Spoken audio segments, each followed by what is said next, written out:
So you got your license, 21, said 3-4 days? Yeah, I think it took me 5 days 5 of days. studying, and I had no other option, so I wasn't gonna waste time. Yeah. Yeah. What was it like when you first started calling on leads? Were we in home back then? Were you doing virtual? Yeah, I was in home, and what happened in LA, I started buying, I forget the name of the leads, those internet-based leads. Okay. Like the instant internets? Yeah, instant internets, Yep. and I had to borrow some money to get my first batch of leads. Um, Started running appointments in LA County, San Bernardino County, and it was tough. It took a little bit, but the biggest problem I had was the traffic. I just couldn't get to as many people as I want. I had no problem booking the appointments. Okay. The actual calling and making the appointments was easy, but getting, and then the no shows obviously that you run into, but driving in LA, you could have 15 appointments on the calendar, but you're just not going to get to them all. Oh, yeah, because traffic. There's hours and hours in between. So I decided, I looked on the map, on the heat map, and I said, hey, there's lots of leads in North Carolina, Virginia area. So I decided to buy a batch of leads in North Carolina and got on a plane and just made it happen. Good old road trip. So I started running leads in North Carolina for a couple months. Yeah. I was just living in Airbnbs, rented a car. Came back to LA, tried to run for a month, and I just ran into the same problem. Yeah. It's just not worth it in LA. So went back to North Carolina, was running successfully, and started to get a little bit more into the lead flow and figure out what was working. So the numbers start to get a little bit better. But I wanted. What'd you do to fix the no-show ratio? I don't think that was really something I fixed. I think it was just being in North Carolina, I could get to places more easily, so I could just be more efficient with my day. Got it. But then I started to look at a little bit different kind of lead flow, started to get a little bit more into mortgage protection, and that helped clearly. But I was still frustrated with the no-shows and driving around, and I knew how to sell. I knew that wasn't the issue. I know how to call. I just needed to be in front of more people.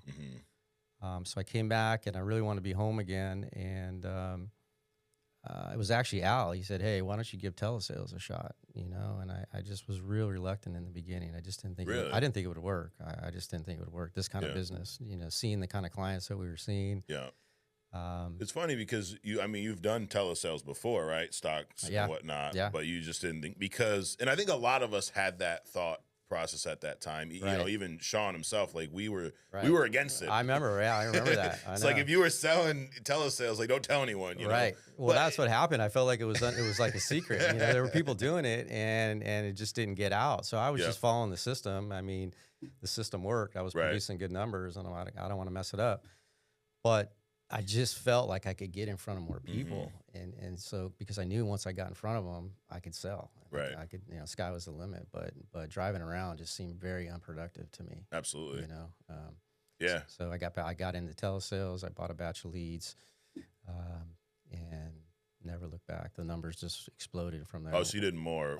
I doubled my production when I started. What was your best year prior to telesales? So it was only 3 months into the business that I started to do telesales, but my run rate was probably 250 to 300. Okay. So if you would have stayed in the field, you would have finished somewhere 250, 300. Yeah, that's my guess. Got it. And then I started in December or January after that first 3 or 4 months, and that full next year I did 850. Yeah. So it was just being more. You don't think you would have done that if it wasn't for telesales? There's no way I could have done that. Yeah. Because no, this is just the average ticket size that I was generating wasn't high enough to do that. Right. It just wasn't physically possible.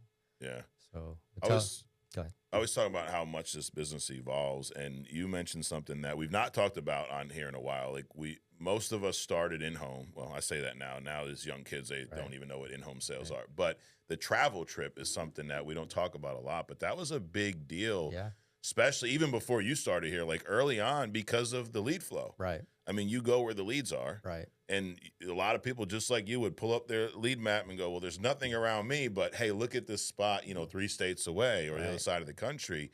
But take it, for those that don't know, kind of take them through, I guess, the mentality of a travel trip, what that looks like, it's not a vacation. No. What are you looking for? How long are you out there? Like, what were your travel trips like? Well, so, I mean, it was very simple. I was flat broke when I went to North Carolina. I bought a batch of leads, and somebody gave me enough money to get an Airbnb and a rental car. Really? So I had no option B. I had no way to get back. So you're there all on borrowed money. Just Wow. full straight on. Started dialing leads the day before I left. Yeah. Booking appointments. Flew in, went straight to my first appointments from the airport, and flew into Charlotte and drove a couple hours to where I was going to be, and just made a few sales and bought another batch of leads while you were out there. Yeah, the next few days, and then kept running, and there was really no option at that point. I had to make it work. So I was full time there. You know, I was getting Airbnbs as I went, rental cars as I could afford it. Wow. I spent, like I said, 30, 40 days there, then came back and did another 30, 40 days. So it was a full time commitment. It was you were out there for 30 to 40 days. Yeah, straight. Yeah, straight. Wow. And meanwhile, you got kids in high school, right? Yeah. What do you tell your kids? Like, I'm sure you have these conversations. Well, I mean, right? Like, to be fair, I mean, I am separated, so they were living with their mother, so I didn't have custody or I didn't have time. They didn't have to be with me full time. But you know, I said, hey, Dad's on a business trip. I'm gonna be gone for a while, and we'll stay in touch. We'll communicate. But there was no other option. Yeah.